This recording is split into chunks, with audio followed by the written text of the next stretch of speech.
yil avgustdan boshlab qariyalarga beriladigan 1 million so'mlik prezident yordami haqida juda ko'p savollar paydo bo'lyapti. Bu pul kimlarga beriladi? Uni nimaga sarflash mumkin? Naqd pul qilib olish mumkinmi? Doriga ishlatsa bo'ladimi? Kommunal to'lovga to'lasa bo'ladimi? Farzandlar olib ishlatib yuborsa nima bo'ladi? Men bugun shu masalani oddiy, tushunarli va hujjatlarda uchraydigan mantiq bilan tushuntirib beraman. Bu ma'lumot har bir oilaga tegishli. Chunki deyarli har bir xonadonda otaxon yoki onaxon bor. Agar bu masalani bilmasangiz, pulni to'g'ri ishlatib qo'yish, aldovga uchrash yoki kerakli yordamdan bexabar qolish ehtimoli bor. Shuning uchun hoziroq kanalga obuna bo'ling. Videoga like bosing va yaqinlaringizga ham yuboring. Ayniqsa yosh ulug' ota-onasi borlar bu videoni oxirigacha ko'rish kerak. Avval odamlar ko'pincha ijtimoiy yordam deganda faqat pensiya, nafaqa yoki bir martalik moddiy yordamni tushunardi. Ya'ni qariya pensiyasini oladi, kerak bo'lsa mahallaga ariza qiladi. Saxovat va ko'mak jamg'armasi yoki boshqa dasturlar orqali yordam so'raydi. Lekin bunday tizimda bir nechta muammo bor edi. Birinchidan, yordam har doim ham aniq maqsadga yo'naltirilmasdi. Ikkinchidan, qariya haqiqatan nimaga muhtojligini aniqlashda kechikishlar bo'lardi. Uchinchidan, ayrim hollarda pulni qariyaning o'zi emas, atrofidagilar boshqarib yuborardi. Endi esa asosiy o'zgarish shuki, 10 million so'mlik prezident yordami deganda ko'pchilik o'ylagandek xohlagan narsanga ishlataveradigan sovg'a pul emas. Balki qariyaning real ehtiyojiga bog'langan ijtimoiy qo'llab-quvvatlash mexanizmi tushunilishi mumkin. Men buni alohida ta'kidlayman. Har bir hududda tartib, ro'yxat, mas'ul tashkilot va to'lov shakli bo'yicha tafsilotlar rasmiy qaror. Mahalla, hokimlik, pensiya jamg'armasi yoki ijtimoiy himoya organlari orqali aniqlashtiriladi. Shuning uchun falon odam aytdi. Demak, pul hammaga naqd tarqatilar ekan degan gaplarga ishonib ketmang. Bu yerda 5 million so'm nimaga sarflanishi mumkin? Odatda bunda ijtimoiy yordamlar qariyaning sog'lig'i, kundalik yashash sharoiti, dori-darmon, oziq-ovqat, parvarish, reabilitatsiya vositalari, kommunal yoki boshqa zarur ehtiyojlariga yo'naltiriladi. Lekin har bir xarajat qariyaning manfaati uchunmi yoki yo'qmi degan mezon bilan baholanadi. Ya'ni nevaraga telefon olish, to'yga qo'shilish, qarindoshning kreditini yopish yoki bozordan maishiy texnika olib berish avtomatik ravishda maqsadli xarajat hisoblanmaydi. Men avvalo kimlar xavotirlanishi kerakligini aytaman. Agar oilangizda yolg'iz yashaydigan qariya bo'lsa, daromadi faqat pensiyadan iborat bo'lsa, doimiy dori ichsa, nogironligi bo'lsa, uyda parvarishga muhtoj bo'lsa yoki farzandlari boshqa viloyatda, boshqa davlatda ishlayotgan bo'lsa, bu masala siz uchun juda muhim. Chunki yordam aynan shunday ehtiyojlarni yengillashtirish uchun berilishi mumkin. Masalan, 78 yoshli onaxon oyiga 9 ming so'm pensiya oladi, qon bosimi, yurak va qand kasalligi bo'yicha dori ichadi. Har oy doriga 300 ming so'm. Kommunal to'lovga 1 ming so'm, oziq-ovqatga kamida 600 ming so'm ketadi. Bu yerda 2 million so'm yordam unga bir oy yoki 2 oy nafas rostlash imkonini beradi.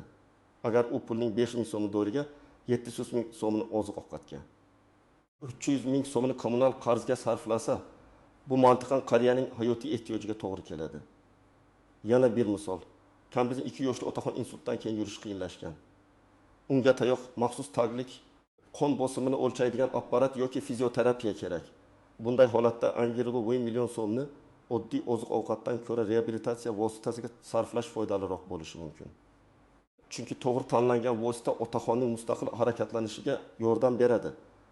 Yiqilish xavfini kamaytiradi, farzandlarning parvarish yukini ham yengillashtiradi. Kimlar haddan ortiq xavotirlanmasligi kerak.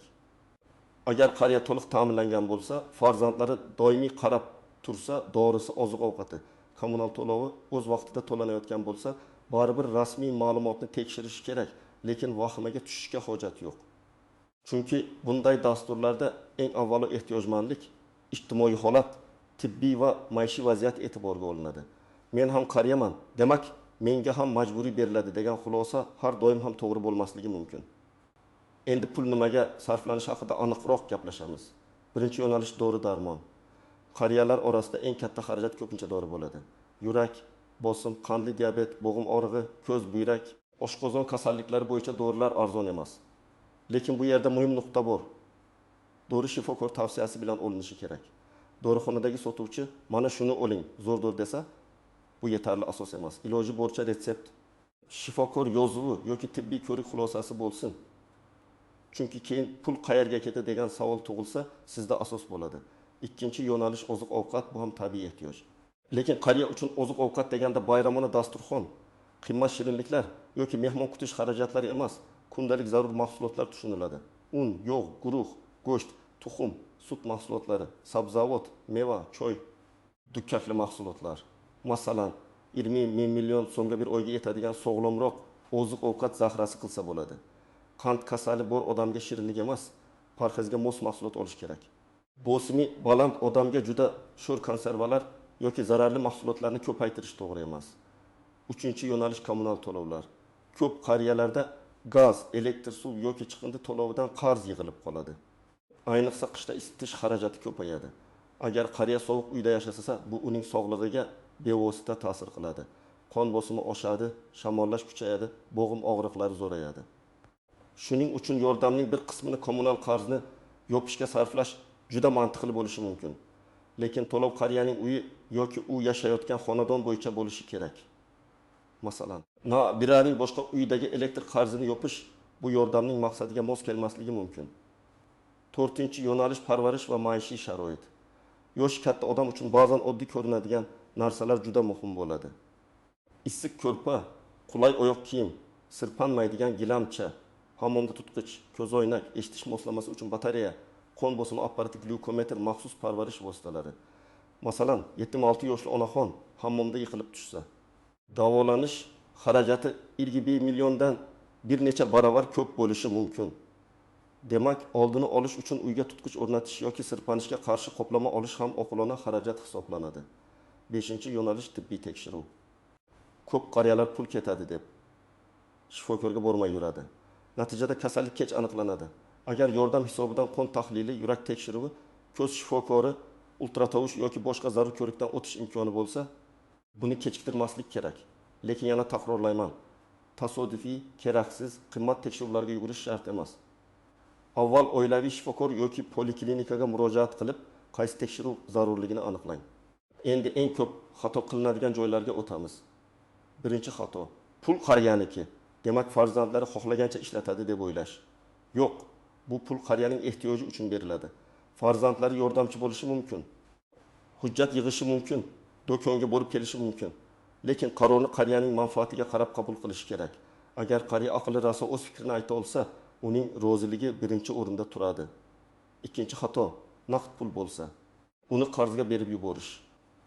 Masalan, nabira buvijon, menga vaqtincha bering, keyin qaytaraman deydi. Lekin keyin qaytarmaydi. Natijada qariya dorisiz qoladi.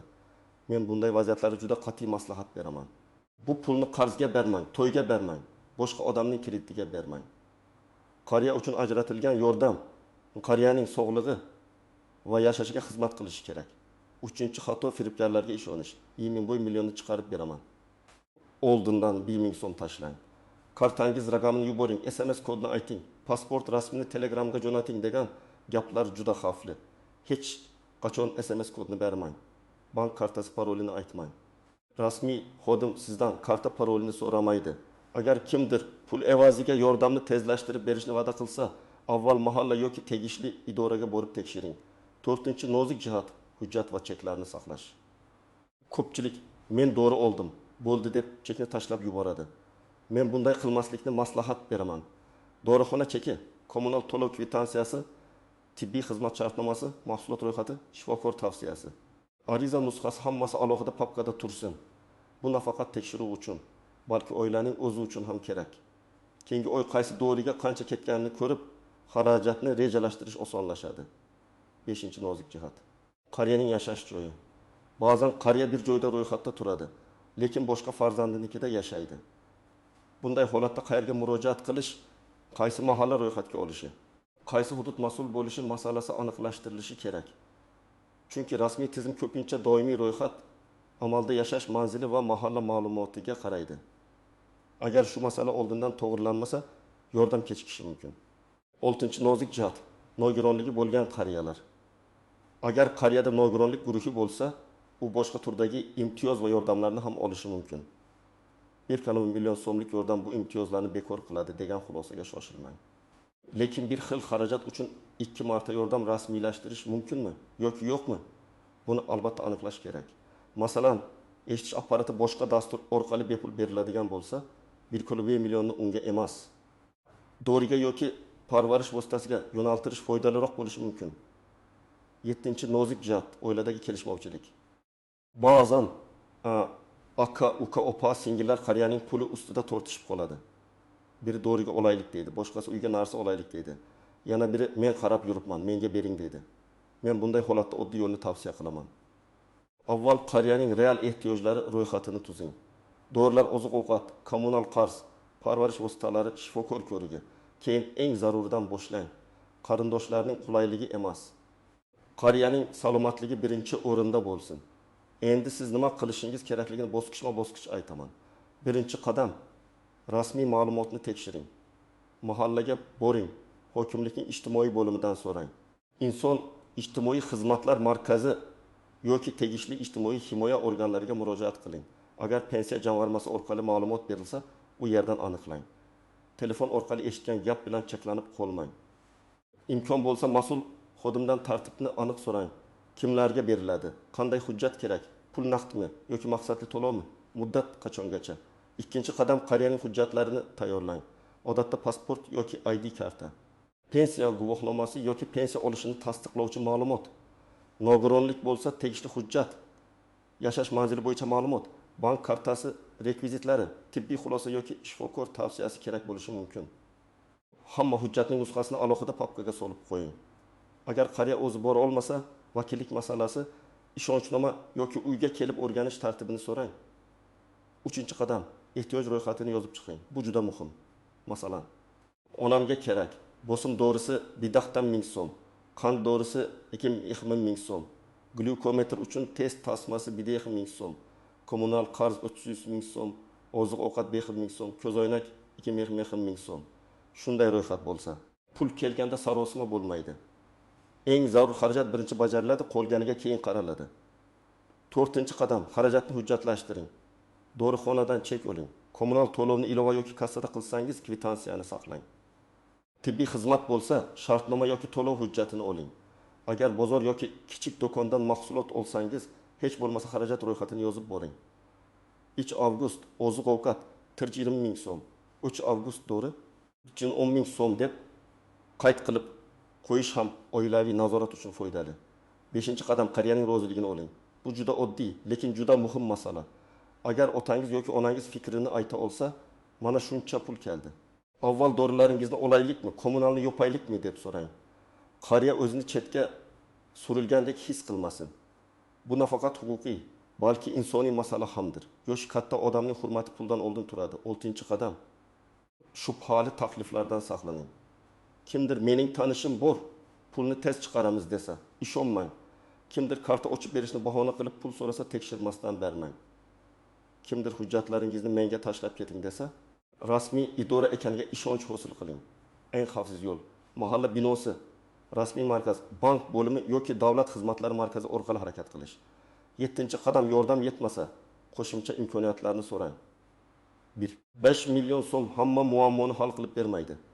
Agar qariyaning operatsiya, qimmat dori, protez, nogironlik aravachasi yoki uy ta'miri kabi katta ehtiyoji bo'lsa, mahalladan boshqa dasturlar haqida so'rang. Ba'zan bir martalik yordam. Saxovat va ko'mak. Tibbiy odam nogironligi bo'lgan shaxslar uchun reabilitatsiya vositalari, oziq-ovqat paketi yoki homiylik yordami mavjud bo'ladi. Bitta eshik yopiq bo'lsa, boshqa rasmiy yo'llarni ham tekshirish kerak. Keling, yana bir nechta hayotiy vaziyatni ko'rib chiqamiz. Birinchi vaziyat, qariya yolg'iz yashaydi, bolalar chet elda. Bunday holatda qo'shnilar yoki qarindoshlar yaxshi niyat bilan yordam berishi mumkin. Lekin pul va hujjat masalasida rasmiy tartib bo'lishi kerak. Mahalla xodimi qariyaning holatini ko'rib, ehtiyoj dalolatnomasi tuzishi, dorilar ro'yxatini aniqlashi, yordam maqsadli sarflanishiga ko'maklashishi mumkin. Bu qariyani firibgarlardan himoya qiladi. Ikkinchi vaziyat, qariya farzandinikida yashaydi, lekin pensiyasini ham o'sha farzand ishlatadi. Bu yerda savol tug'iladi. 1-2. 5 million so'm ham umumiy oilaviy xarajatga ketadimi yoki qariyaning o'ziga? Men ekspert sifatida shuni aytaman. Agar umumiy xarajat qariyaning yashashiga bevosita xizmat qilsa, masalan, oziq-ovqat, isitish, dori parvarish bu mantiqli. Lekin farzandning avtomobil ta'miri, kredit to'lovi, bolalarning kiyimi yoki boshqa xarajatlari qariyaga ajratilgan yordam hisobidan yopilmasligi kerak. 3-vaziyat. Qariya menga pul kerak emas, nevaramga bering deydi. Bunday gap ko'p uchraydi. Chunki ota-onalar farzand va nevarasini o'zidan ustun qo'yadi. Lekin men bunday oilalarga shunday maslahat beraman. Avval qariyaning zarur ehtiyojlari to'liq yopilsin. Dorisi olinsin, oziq-ovqati bo'lsin, qarzi yopilsin, sharoiti yaxshilansin. Shundan keyin ortiqcha qolsa, oilaviy maslahat bilan qaror qilish mumkin. Ammo qariya o'z ehtiyojidan voz kechib, boshqalarni o'ylab sog'lig'ini xavfga qo'ymasligi kerak. 4-vaziyat. Qariya pulni naqd olib, uyda saqlamoqchi. Bu ham xavfli. Uyda katta yoshli odam yolg'iz bo'lsa, pulni uyda saqlash o'g'rilik, yo'qotish yoki aldov xavfini oshiradi. Yaxshi zarur xarajatlar oldindan rejalashtirilib, pul qismlarga bo'lib ishlatilsin. Bank kartasi bo'lsa, karta xavfsizligi tushuntirilsin. Parolni hech kimga aytmaslik, SMS kodini bermaslik, notanish havolalarga kirmaslik. 5-vaziyat. Qariyaga yordam berildi. Lekin u nima olinganini bilmaydi. Bu ham to'g'ri emas. Farzandlar biz o'zimiz bilamiz deb hammasini yopiq qilmaslik kerak. Qariyaga oddiy tilda aytish kerak. Mana 300 ming so'mga dorilar oldik, 400 ming so'mga oziq-ovqat oldik. 250 ming so'm kommunalga to'ladik. Qolganini ko'zoynakka saqlab turibmiz. Bunday ochiqlik oilada ishonchni saqlaydi. Yana bir muhim masala, bu yordamni olish uchun kimdir albatta tanish topish kerakmi? Yo'q, rasmiy yordam rasmiy tartib asosida berilishi kerak. Tanish bilish izlash, navbatni aylanib o'tish yoki pul berib tezlashtirish keyinchalik muammo keltirishi mumkin. Sizda hujjat bo'lsa, ehtiyoj asoslangan bo'lsa, murojaatingiz yozma tarzda qabul qilingan bo'lsa, jarayonni qonuniy kuzatish imkoningiz bo'ladi. Agar arizangiz rad etilsa, nima qilish kerak? Avvalo rad etish sababini so'rang. Og'zaki sizga tushmaydi degan javob bilan cheklanib qolmang. Sabab ehtiyoj mezoniga to'g'ri kelmasligi, hujjat yetishmasligi, ro'yxatda boshqa manzil ko'rsatilgani, ma'lumot bazasida xatolik borligi yoki dastur doirasiga kirmasligi bo'lishi mumkin. Sababni bilsangiz, xatoni tuzatish mumkin. Masalan, tibbiy xulosa yetishmasa, poliklinikadan olasiz. Manzil bo'yicha muammo bo'lsa, mahalla bilan aniqlashtirasiz. Bank rekvizit xato bo'lsa, bankdan to'g'ri ma'lumot olasiz. Agar qariya yotib qolgan bo'lsa, alohida e'tibor kerak. Bunday odam idoraga bora olmaydi, navbatda tura olmaydi, hujjat yig'a olmaydi. Farzandlari yoki yaqinlari mahallaga murojaat qilib, uyga kelib o'rganish, ijtimoiy xodim biriktirish yoki vakil orqali hujjat topshirish tartibini so'rashi kerak. Yotib qolgan qariyada xarajatlar ham boshqacha bo'ladi. Taglik, gigiyena vositalari, yarani parvarish qilish, maxsus ovqatlanish, hamshira xizmati, dori-darmon. Yil bo'yi million so'm bunday holatda juda tez tugashi mumkin. Shuning uchun uni eng zarur narsalarga sarflash kerak. Men yana bir narsani qat'iy aytaman. Yordamni olishning o'zi maqsad emas. Maqsad qariyaning hayotini real yaxshilash. Agar pul kelib bir kunda mehmon kutishga sarflansa, qariya keyingi hafta dorisiz qolsa, bu yordamning mazmuni yo'qoladi. Agar pul kelib qariyaning bosim apparati olinsa, dorisi to'ldirilsa, uyidagi sovuq muammo hal qilinsa, oziq-ovqati yaxshilansa, mana shu haqiqiy natija bo'ladi. Demak, 1 avgustdan qariyalar uchun bildi. 5 million so'mlik prezident yordami haqida gap ketganda, eng muhim narsa shuki, bu mablag'ni qariyaning zarur ehtiyojlariga, ayniqsa dori-darmon, oziq-ovqat, kommunal to'lov, tibbiy tekshiruv, parvarish vositalari va yashash sharoitini yaxshilashga yo'naltirish kerak. Har bir hududda tartibni rasmiy manbadan aniqlangan hujjatlarni tayyorlang, chek va kvitansiyalarni saqlang. Firibgarlarga ishonmang va qariyaning roziligini birinchi o'ringa qo'ying. Agar sizning oilangizda otaxon yoki onaxon bo'lsa, bu gunoh ularning ehtiyoj ro'yxatini tuzing. Mahalladan rasmiy tartibni so'rang va yordamni to'g'ri sarflashga tayyorlaning. Izohlarda yozing. Sizningcha 1 million so'm qariyalar uchun eng avvalo nimaga sarflanishi kerak? Dorigami, oziq-ovqatgami, kommunal to'lovgami yoki tibbiy ko'rikka? Videoga like bosing, kanalga obuna bo'ling va bu ma'lumotni ota-onasi bor yaqinlaringizga yuboring.